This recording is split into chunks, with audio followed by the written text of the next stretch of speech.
The focus of this video is going to be rust and some ways we can add it to our models.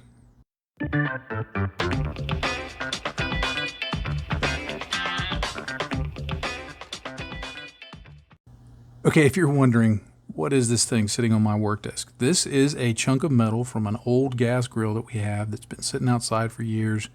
Of course, it's been going through cycles of heat and rain and all sorts of stuff. We probably should have put a cover over it, but it is what it is. But I wanted to use this to illustrate some things about rust that, one, can make it kind of difficult to replicate on our models, but number two, some things we can take advantage of to suggest rust. Now, before you click away and say, oh, this guy's just going to be talking about rust, yes, one, I am going to be talking about rust, but two, I am going to do some demonstration later on. So if you don't want to listen to the theory of it, then look down below in the timestamps and you can jump ahead.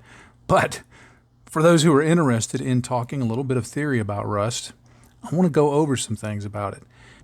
Now, the first thing, one to notice, is the variety of color that you see here. Notice that there's some very dark brownish going almost to black. Some of the black is actually the original coating that was on the metal. It was a non-stick type of coating. But some of that is the original metal, the original flakes from the metal. Some of that is still there. Notice also, though, that there is some dark browns, there is dark oranges, there's medium oranges, there's some over here that start getting almost to yellow. Not quite there, but they're almost to yellow. And notice, I can spot offhand at least 6, maybe 8 colors easily, and my eyes aren't real good. So there's a wide range of colors in here in terms of what the rust is. Now, another thing to notice, though, is look at the texture. This has become, because of cycles of heat and then getting wet and then the oxidization that occurs, which causes the rust, which causes it to bloom and grow and things like that. Notice all of the texture that's on it. It's very rough. I've been very careful about handling this because I don't want to have to go and get tetanus shots from cutting myself on this chunk of rust. When I actually pick it up and move it, I'm going to be using a paper towel so that I don't have to worry about that. But it's got a lot of texture on it, and not only is it large areas of texture, as in the I guess you'd say the surface relief, but like if you notice this area right here, there's like a little fuzzy bloom of rust. It almost looks like some kind of growth, and I guess in a way it is, but it almost looks like some kind of growth on it. So there's texture on it, and there's staining that has spread from one area to the other. Like, look right there. Look at that little stain that goes from this area of rust over onto some of the original metal. And somehow in its life, that rust, through water process or something like that, leaked over onto this area here. So make note of that. But another thing that we have to keep in mind is look at the size of it. These grid marks are 1 inch by 1 inch. This piece of metal is 3 inches long. Now, we could recreate this on our models to look exactly like this. But we have to think of scale also. So factoring in scale is going to be very important, because while there are examples, you can get on Google and search for, rusty vehicles or something like that. And you can certainly see vehicles that from a distance, you're going to see multiple colors and maybe some texture and things like that. Certainly, if you got up close to them, you would see even more variation like you would see here. But we have to factor in the scale of what we're working on. So to kind of sum up this part about theory, I think it's important that what we take away from the examination of this piece of what used to be metal, and now it's mostly just a chunk of rust, what we take away from this is that to really sell the notion of rust, we have to think about more than just a couple of colors. I think at minimum we would want to use at least 3.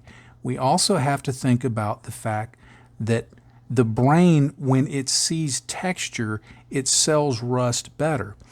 And then taking both of those into account, we have to factor in scale, because one of the things that always comes into play when we're building scale models is that quite often in reality the stuff that we're adding on, especially the weathering, is going to really be completely out of scale. But to sell the notion to the brain, we have to kind of do a balancing act, you could say, between, okay, how does this actually look? Our brains are familiar with it. How does our brain interpret this? And how do we do that in a smaller scale, not make it look too out of scale necessarily, but that when the brain looks at it, the brain goes, yeah, that's a rusted area. I accept that's rust. Maybe even mentally draws in texture and other things that are based on what we're familiar with in the real world, but yet still accepts that this is a scale model and it doesn't lose that aura of realism. It sells it to the audience that, hey, this is a real thing. So we have to factor in all of those things when we're putting rust or really any weathering on our models. Now, the number of products we have available to us for rusting is just staggering.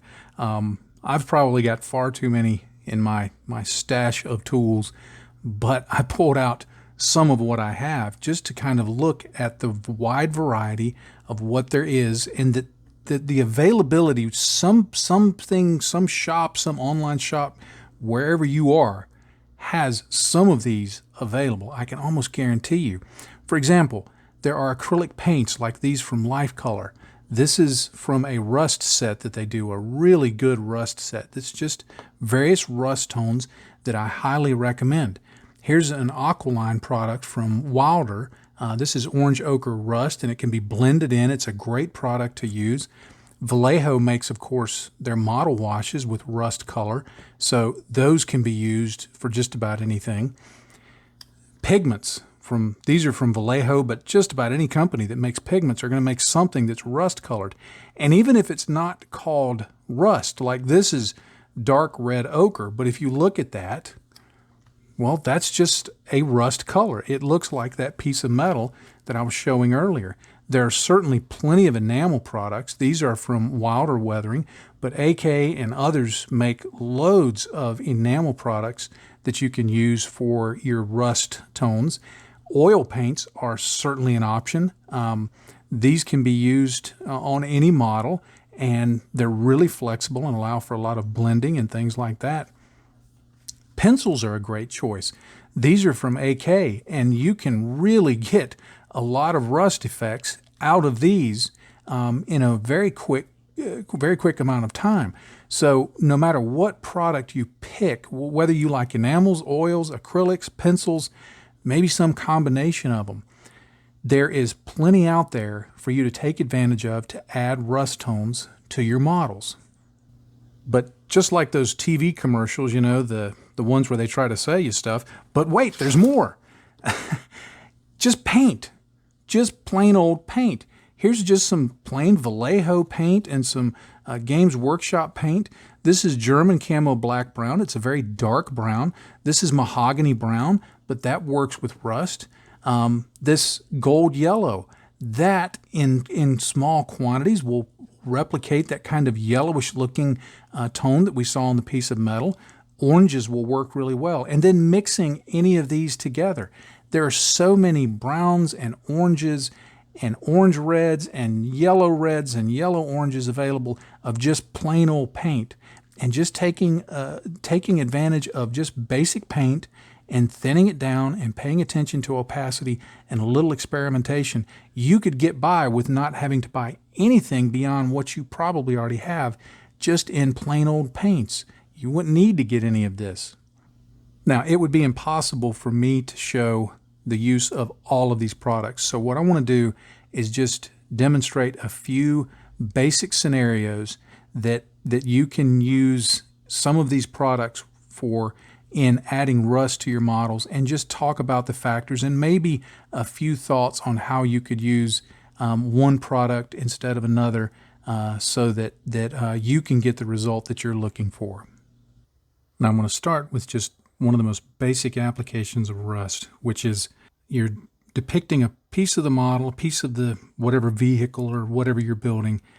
There's going to be some chipping that has occurred to the paint, gone through the primer, and goes down to the surface metal, and that surface metal begins the process of oxidization.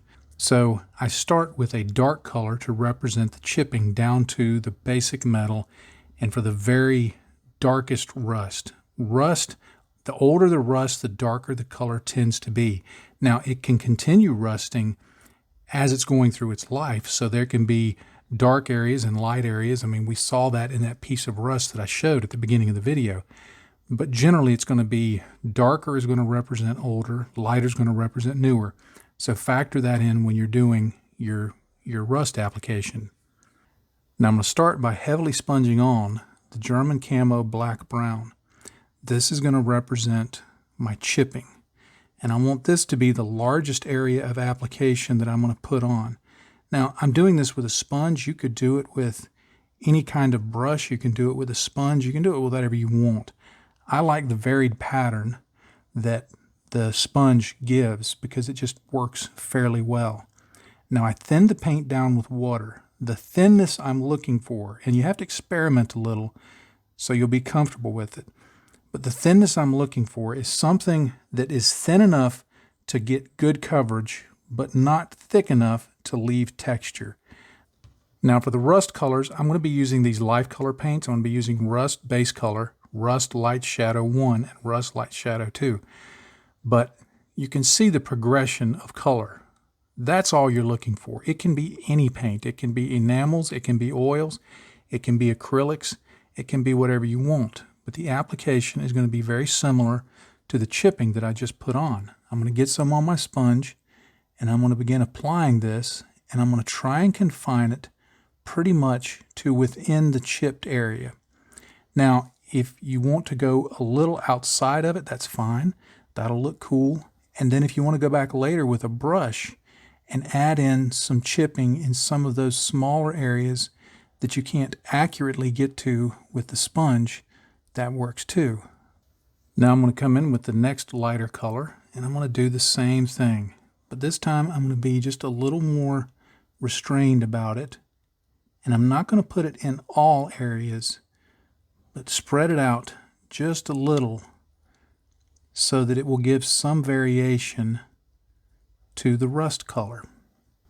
Now I'll come in with that lighter rust color, and I'll do the same thing. Again, I'm going to be fairly restrained here in my application, even more so than I was previously. Now I can go back over this with any of the previous colors just to add additional variation. You can even mix colors.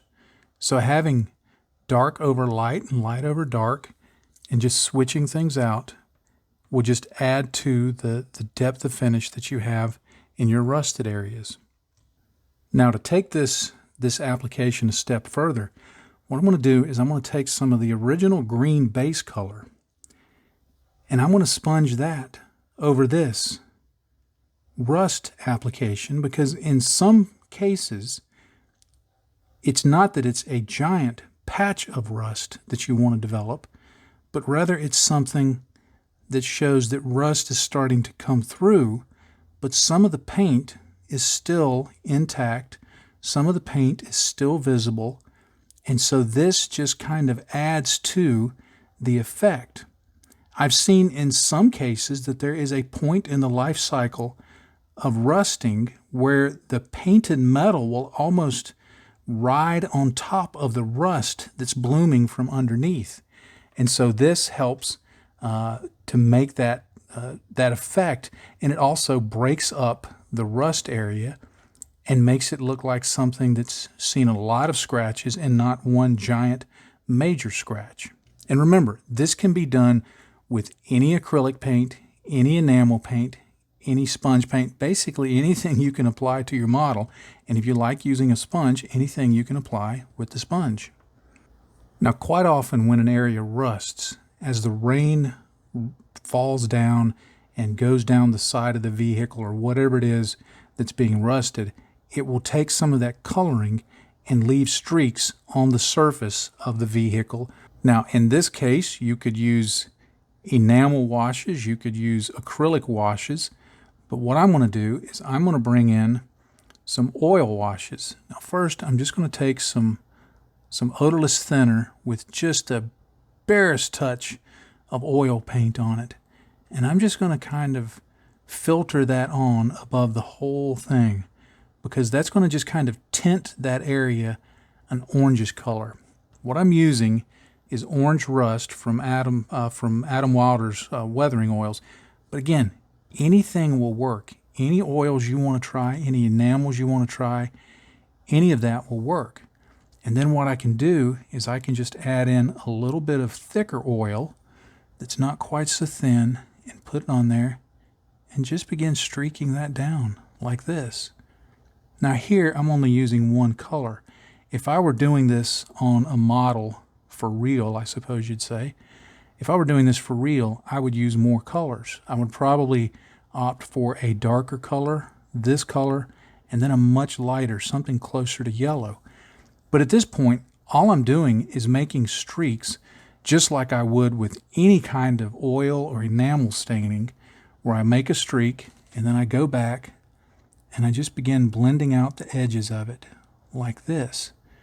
So you can reduce it to the thickness that you want in terms of its width.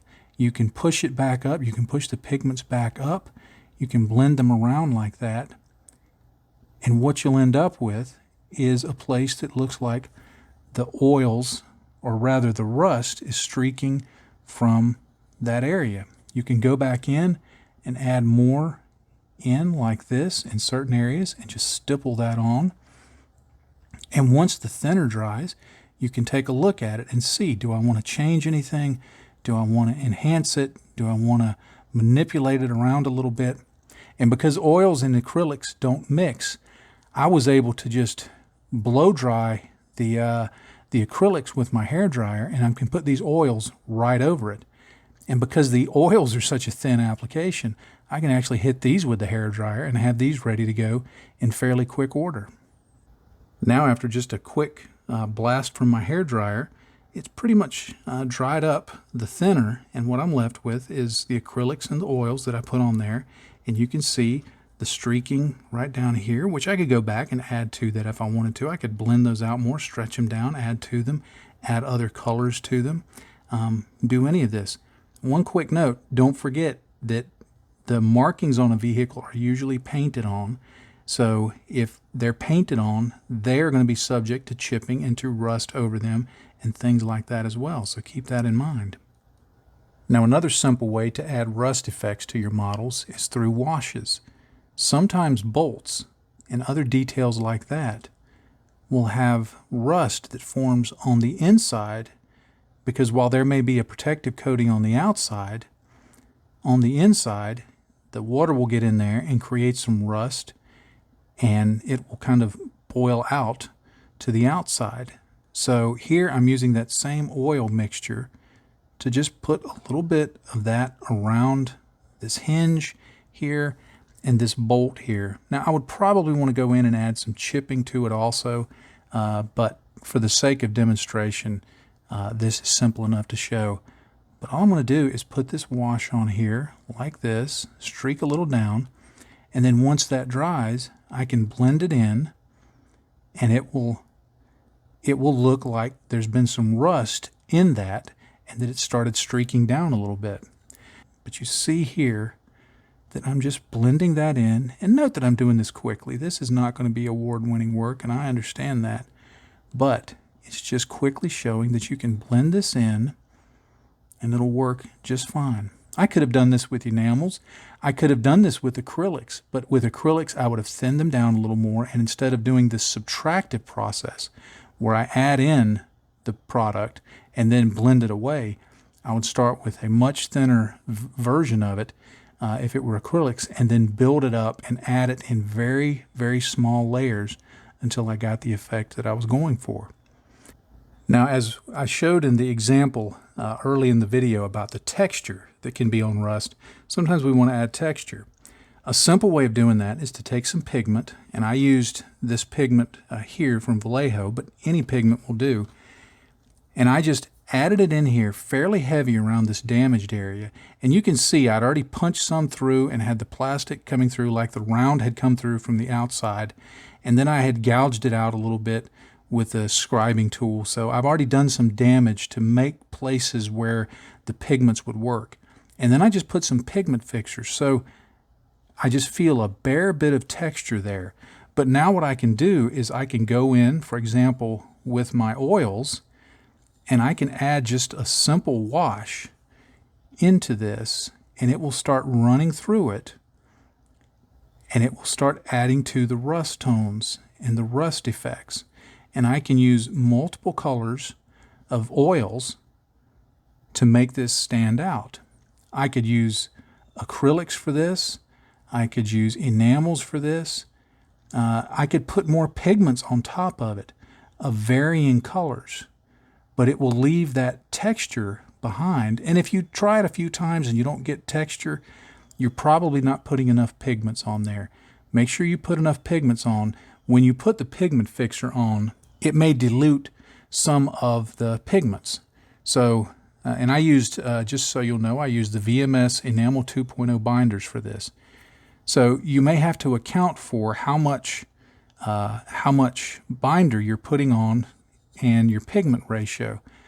But I just put that on there, and then I can begin adding washes. I could have painted this that darker brown color that I'd shown in the other example to make it look like it's chipped. It's all just applications of browns and oranges and yellows in various ways. And see, I can even streak this down and come back later and blend that in however I want. But I get a really cool look there from rust and from showing the damage, because damaged areas like this will rust. I gave those oils a quick blast to my hairdryer and then went over them with the same acrylic paints I had used in the previous example.